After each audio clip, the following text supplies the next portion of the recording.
Welcome back, everybody, to Zlatan's Fight Picks. The recap to Adesanya and Strickland. Um, yeah, I was going to do a recap today, and after the what about midnight on Saturday? It took me about 16 hours to stop being pissed off. Anyways, it was a good card. I mean, we made a lot of good picks, but there was that monster parlay that I had going on, and it looked so good until the very end. And yeah, I mean, I of all the places, I mean, I could have pretty much ended it. I guess I could have cashed out. But here's the thing: is how do you stop the big parlay when the most the person you think is most likely to win is the last person fighting and is the one that loses. So it was hard to stop that train. Um, yeah, I don't know how everybody else felt about that fight. We're going to talk about that fight, I guess, first because that happens to be the most highest confidence pick. And I've always made that joke: the highest confidence pick will lose. But I guess maybe it's more of a recency bias, especially because usually if you're doing parlays, depending on how you're doing it, from the front or the back or the middle, but if you're including these top guys in any amount of parlays, he will mess up every single parlay, kind of like what he did for me. But there's other individual bets that paid off for sure. But big ones they always had him in it, unfortunately. So going over that, yeah. So we watched the fight. And I don't know what everybody else thought, but I mean, the first round, he didn't do anything. So it wasn't too surprising because Adesanya, it's not highly active. And then he got knocked down. And I still wasn't even worried about that fight in the first round. They're like, okay, he got knocked down and he didn't get stopped. I thought this guy can come back. Second round, he came back, didn't do a lot, but he just enough to win. I thought, well, he can just outpoint this guy. For some reason, he wasn't doing anything.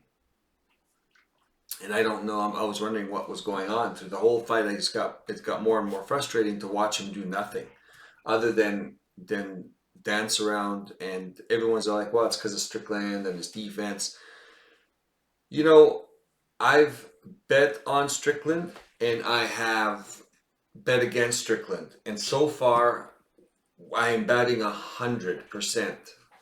Betting for on him and betting against him. So I like Kevin Strickland. I feel like I understand his fighting style. Since I'm a boxer as well, he does a lot of boxing it is his primary attack, right?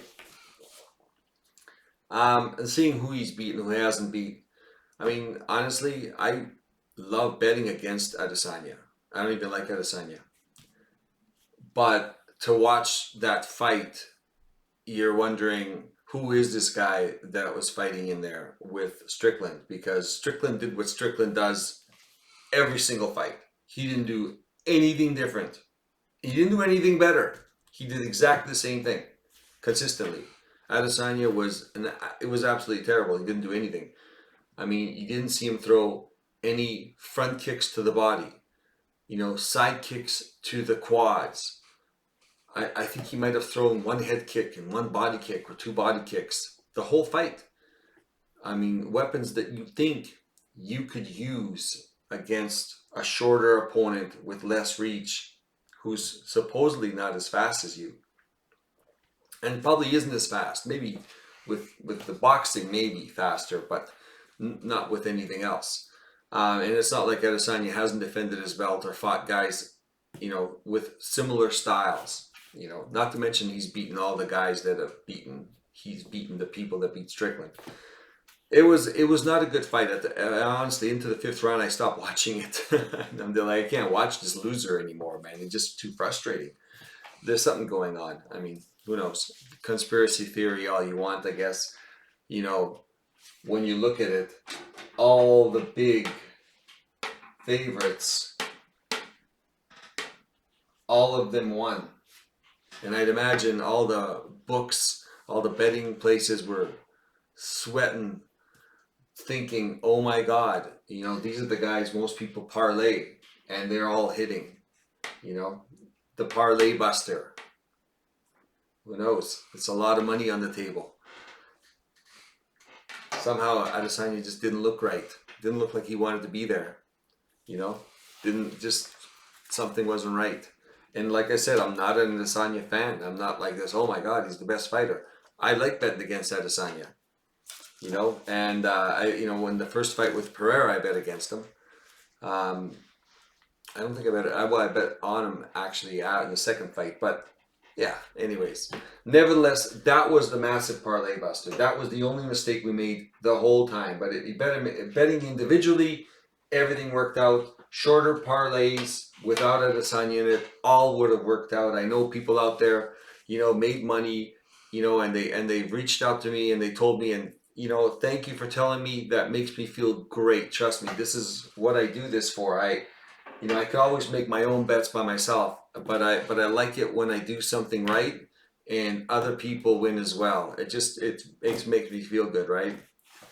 You know, I can't explain it. This is why I take the time to do the videos. I mean, it's definitely not because I'm making money doing the videos. It's not a money making venture, but nevertheless, it's enjoyable. I have a lot of good experiences. I've met a few decent people, and I kind of like it. So we'll keep doing it. But nevertheless, hearing that a lot of people have made money and with the bets, because they were betting, obviously they weren't betting exactly the way I had it on the board. They bet differently. You know, sometimes they had Adesanya in, sometimes they had it out. They individually bet it. They all made money. Anyways, when you get an 11 out of 12, you know, it's a good thing. Nevertheless, it was a big disappointment on that one. What a big letdown, especially watching all the check marks go on. And any parlay, you're like, check mark, check mark, check mark, check mark, green, it's a winner, it's a winner, it's a winner. It's like, oh my God, the last fight. You just have one fight to go and it would bat 1,000, you know? But it didn't work out. So that was wrong. Moving on from that, we'll see what happens. He's going to be a huge, hopefully, the next fight when they do the rematch, he'll be, you know, a lot less favored. And I mean, depends on how you look at it. If you think that Adesanya just can't beat Strickland, then maybe. But I don't think this was the regular Adesanya that we saw. I think in round two, with him throwing very little strikes, he won round two. He didn't have to do a lot to win this fight. He just had to move and hit Strickland more than he got hit back. But anyways, moving on. Manel Kape, another huge favorite. You know, and to his credit, that Felipe Dos Santos really brought the fight to Manel Kape. And he only had one shot at it, and it was to go for it. And the kid, 22 years old, he went for it. And there was a couple of times he didn't rock Kape, but he was hitting him with some clean shots where he kind of stun him a little bit. I think even Kape was surprised. And Kape landed like a 2-3, really powerful. At least two shots that I saw almost dropped Felipe Dos Santos. And he survived it. He's a tough kid. Like, he really took the punishment. Like, it was pretty amazing, like, how well that kid did. There's no doubt this guy belongs in the UFC, and he's 22 years old. You know, this guy, you know, I mean, I can hardly wait to see his next fight. But nevertheless, Kape won. If you watched the fight, it was really good. And if you watched the post-fight or the after the fight was over, his speech, and he's used some words that that I don't know if they were gonna cut him out or what. They're no longer acceptable verbiage to call somebody out or to insult them, you know, it's or to question someone's masculinity with these words. Anyways, as soon as he said it, they snatched the microphone away from him. It was quite funny. Anyways, I after he said that, actually, I just want to sign up on his page or Twitter account or something, because it was pretty funny. I like the guy now. Said what's on his mind, and that was it. I'm sure the UFC wasn't happy with it, but nevertheless, they're probably not happy that Strickland won as well. Moving on, Alberg. You know, Alberg did really good, and And I hope they don't. I think that that's Jung's third loss. I mean, Jung did pretty good against Alberg, and I think we saw that Alberg's the real deal in the fighting. And he even got, when he went to the ground, he had somewhat of a ground game. He did really good. Alberg showing that he's getting to be well rounded. Jung actually had a pretty good fight plan, kept kicking and kicking the hell out of Alberg's legs. I think he did really well. He put up a pretty good fight. I think this guy's just better than we think he is, and I think he's going to move up along the rankings, and you'll see him move up pretty quick. I don't know if he's going to be champ, but he's going to get up there in the top 10. Nevertheless, it was an entertaining fight. It was nice. He finished it. Cap almost finished it. Volkov. I expected Volkov to win. Actually, I was surprised at how much Volkov was engaging with his fists. I mean, he did have some good body kicks, some good leg kicks, but not a lot. And where Volkov, a lot of the times when he's fighting guys, he's got that T kick up the middle, right in the stomach, and that's what I really was expecting to him to use against Tuivasa. And I was surprised that he didn't use that. I was kind of frustrated. I'm like, man, stop getting in so close swinging with this guy. Like, keep him at your kicking range and don't let him come in. But nevertheless, he was fast enough to avoid the big strikes. He's fast enough to counter. He was doing really well. Volkov looked really good, really big, really strong. Tai Tuivasa, who doesn't like watching that guy fight? It was great. I mean, it was just two guys going in there and swinging. It was entertaining. And Volkov, like I said, he wasn't doing the T kick up the middle. It was, they were brawling in there, right? And he did well. And Volkov, working on his ground game, ended up winning it with a choke, right? Or a Ezekiel choke. And the best part of the fight is Tai Tuivasa was on the ground, just got choked out. He was like so tired, and you can tell Volkov was so tired he just rolled over and lied down next to him. It was actually pretty funny. But anyways, then they both got up and they walked around the ring. It was a good fight. Lots of respect for both those guys. Nevertheless, Volkov won. Malarkey, man, this guy is so stressful to watch. Like at minus 260 for Malarkey, I keep saying it's hard to bet minus 260 on Malarkey. Never mind anything more than that. This guy is just so iffy. He's a little chinny. He's sometimes good and sometimes, I don't know. He's just not great. And like I said, if what's his name? What's his name? Madesi. Where is the guy? Makdessi. Yeah, John Makdessi was 3 years younger. I bet on John Makdessi. And John Makdessi almost won this fight. It gave us a big sweat. It all depends how they were scoring that first round. The first round, was it the first round? Where Malarkey got knocked down right at the last 10 seconds or 20 seconds of the fight. I can't remember if it was the first or second round. I can't remember which one it was. But anyways, and I think it was the first round because Malarkey was obviously winning the fight. He was outstriking him, but Makdessi did get one big strike in. He kind of knocked him down, but that was the only time he had won the fight. I still gave the round to Malarkey. And then the next round was, Malarkey was a little more gun shy, and Makdessi was starting to get off on some hits, and it all depends how you scored it. I still think Malarkey won the second round. I don't think he won the third round. And it was a pretty close fight. And Makdessi, for 38 years old, looked really good. He looked really good against Malarkey. I don't know how good is Malarkey? Because, sometimes he looks like a world beater, and he can quickly not look like a world beater. But nevertheless, he won, and we're like, okay, well, we dodged that bullet. Moving on, Haxprast. Well, that could have been easily the fight of the night. These guys threw bombs nonstop through the whole fight. Haxprast's leg was getting chewed up by Quinones. It was a great fight, and Quinones came out and he brawled and he showed that he belonged there for sure.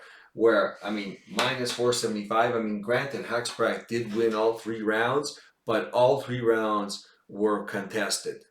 right? It was not an easy fight for Haqparast, and he showed how tough he was, and every time he would get landed on, he would return it, and it was an entertaining fight. He deserved to win it, but minus 475. I mean, I guess he won all 3 rounds. I mean, minus 475 is still pretty steep for him. And Quinones, definitely underrated. I can hardly wait to see him fight next fight too. It's hard to tell though. I mean, is he one of those journeyman type of fighters where he's always going to make it close and fight close to the level of his opponent? We'll see. Nevertheless, that hit green. It was exciting. Tafa, minus 220. And this is the thing: is Lane's going to try stay away, and Tafa's going to try close the distance. And eventually, actually, Tafa got eye poked. Man, I bet he was just pissed at that point, right? When he got another eye poke from Lane. And eventually, Lane, he's a big guy, but tall guy, a little slower, especially when somebody gets on the inside of him. He's got shorter arms, he's faster. And sure enough, he just knocked him out cold. And there was a brief second where he knocked him out, he fell down, and Tafa stopped and waited for the ref. And the ref didn't get around to just jumping in, and Tafa just started teeing off on him on the ground. And then the ref jumped in. But it wasn't Tafa's fault. Tafa looked like he was ready to stop, knowing this guy's probably out. But he was still barely up, and the ref kind of let him have it. And after the first shot, I think Tafa started enjoying it. Hit him 3 times more, probably for the eye pokes. One for each eye poke. Nevertheless, Tafa won. It's a great fight. Juicy, as expected, Juicy got past the first round. Then he choked the guy out. Again, standing up straight, got clocked. He's got a great chin, and he better have a great chin because he's getting hit hard. And all the fights, and and Crosby was hitting him hard, and it was as expected. And good thing his chin held up. And then of course, second round came in, and I think he choked him out. That hit, and that was beautiful because nothing worse than having the first fight of the night go against you. There's nothing worse than that, because especially right then and there, well, actually there is one thing worse: having the last fight of the night go against you after all the other ones went. That is worse, actually. Never mind. I shouldn't say that. But anyways, it's always good to see the first fight of the night go your way, just because at least you're like feeling good about yourself from the start. Nevertheless, moving on. Radke. Again, Radke, minus 330. Why is he minus 330? Okay, granted, he fought Blood Diamond. And Blood Diamond, didn't look good, but he still put up a fairly good fight for Radke. Radke wasn't dominating the fight. He did end up hurting him, I think, once or twice, but you couldn't get him out of there. But there was a few moments where, it was fairly close. The rounds weren't that far off. I think Blood Diamond won 1 round. I think it was like all 29-28. So it's not like he was getting blown out. There was a few moments that Radke did hit him hard. But, there was one moment where Radke looked like he was stunned. Anyways, minus 330 is too much.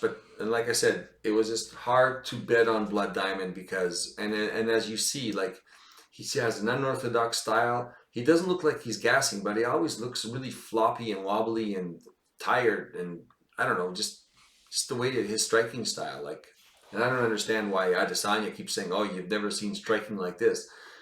I think his striking sucks, and the only reason I think it doesn't suck as bad as I think it does is because of people like Adesanya touting how good his striking is, and I'm like, maybe I'm not seeing something, but I don't think it's that good. Nevertheless, Radke, the Woodchuck Buffalo, won. It's going to be interesting to see where he comes in as a favorite against the next guy. I'll be looking forward to actually, fading Radke against a decent opponent. And Blood Diamond, well, I don't think he might get cut from the UFC, but the fact is that, they always need some fighters from down under for these cards. They just got to find someone he can beat. And I don't know, the pickings are slim.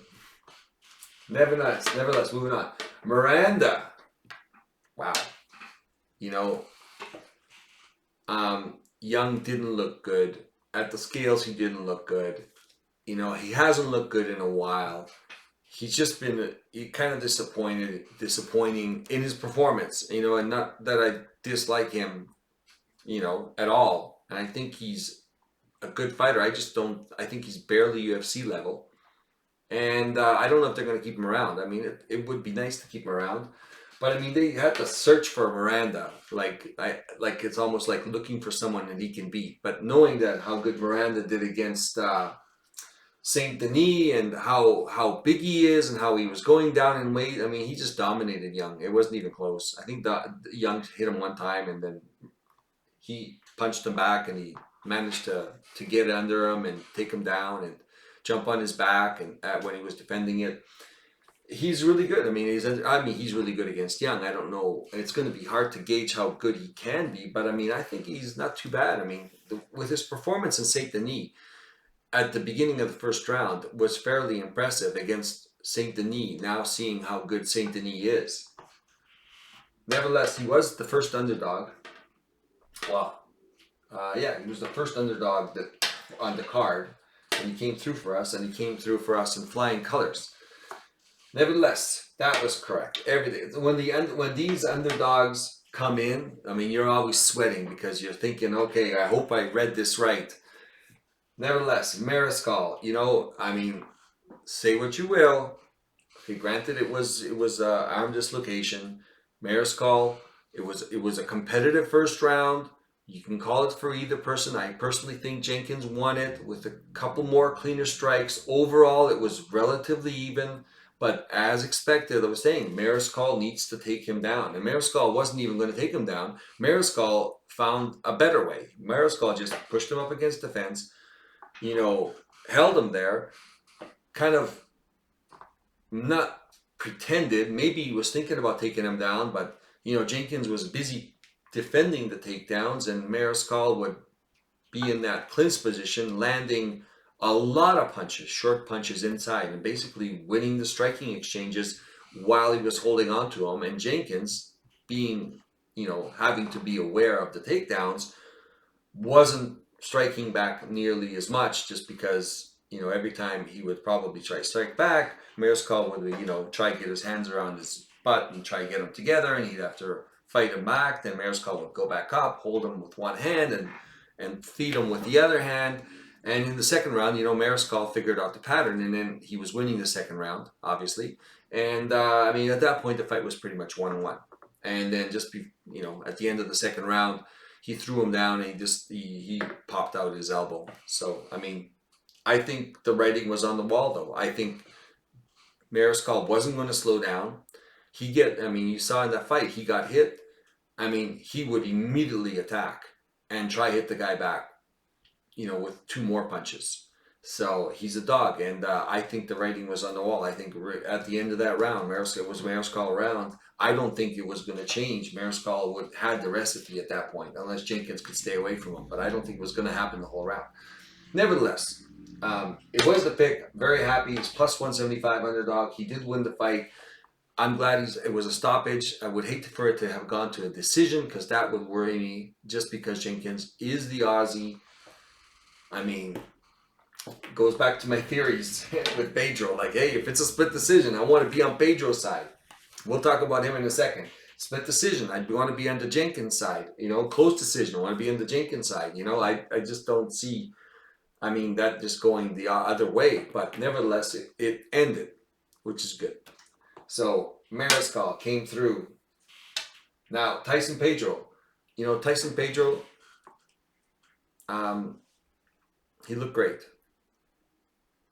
Everybody was kind of worried about how he was acting. He's almost acting like he doesn't want to be there, or not doesn't want to be there. Like he's kind of enjoying the moment, kind of almost like you're ready to retire. I mean, I think people were reading too much into it.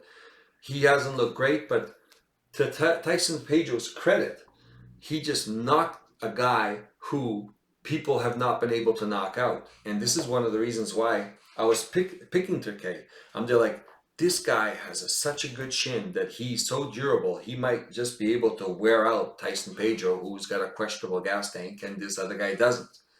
But Tyson Pedro looked like he was ready. I mean, it was the first round. Granted, he always looks good in the first round. It's going to taper off later. Turkey, Okay, it's Turkai or Turkaiji? Turkai, yeah, Turkai, Anton Turkai. I mean, he looked good. He was ready for this fight. Most of the other fights, he was taken on short notice. He was ready for this fight. But I mean, to my not surprise, but to uh, my content, he had not worked on his striking defense at all, and Pedro was just landing big punches. And this is the guy who hasn't been knocked out, and you saw Pedro knock this guy out. It just goes to show that Pedro is a pretty good striker, and he's got a lot of power. And it could also show that maybe Turkai should be working on his striking defense, because eventually that chin is going to go. And maybe it was either that chin starting to go, or a combination of how powerful Tyson Pedro can land. So, to Tyson Pedro's credit, it was a powerful punch that knocked him down, and he looked good. Tyson Pedro looked good, and I got him it was a pick 'em basically. Tyson Pedro was the underdog, actually, depending on which line you looked at. He was the underdog. On my line, it was a pick 'em. He was the underdog on a couple other lines. Nevertheless, that's a third underdog. We did good. And I haven't done a recap in a while, and it's nice to do a recap that was almost 100% correct. It would be better if it was 100% correct. But I didn't do a pick or a recap for the fight before at Paris. But to be honest with you, there was 12 out of 12 on that one. I didn't want to say it because I didn't post the video out, and I wasn't 100% sure. I didn't have all my firm notes, but I did make a pick, and I actually hit a small parlay, small bet, but the 12 fight parlay on Paris. And just when I was about to hit the 12 fight parlay here, I was thinking to myself, this is almost impossible to hit 12 out of 12, 2 weeks in a row back to back. And then Adesanya lost. And this is exactly why it's impossible. Just the odds of that happening. I was so, like I said, there was 16 hours where I was just mad. And then I finally got over it. I'm like, damn it. It would have been not only nice to hit that parlay, but to hit back-to-back 12s would have been something I've never done before. And I don't know, it's almost impossible. And it's impossible for me, apparently. So, nevertheless, we're working on the next fight night. What's going to be the rematch of, who was that? Yeah, Shevchenko and Grasso. Well, I should say Grasso first because she is the champ. Grasso and Shevchenko 2. And this is going to be an entertaining fight. Looking forward to that. I mean, there's going to be there's always some good fights, even in the fight nights. And it's all a matter of competition. They're not like huge blowouts. They might be lower level competition, but nevertheless, they're always fairly even, and the fights are entertaining. And it's always good to watch. And sometimes those are the best fights to pick, just because the odds are so off, and you tend to get some big underdogs that you can pick and maximize your profits. Nevertheless, if you can, hit the like button. If you like, subscribe to the channel. You don't even have to put your notifications on. Just subscribe. It helps with the algorithm. Please feel free to comment. If you won some money or things went really well with some of these picks, please leave a comment. I'd love to hear it. It makes me feel happy, motivates me to keep doing this for you guys. I could just do this by myself, but it's kind of lonely. It's lonely at the top. You don't want to have company. You want to have that crew. Anyways, looking forward to the next fights.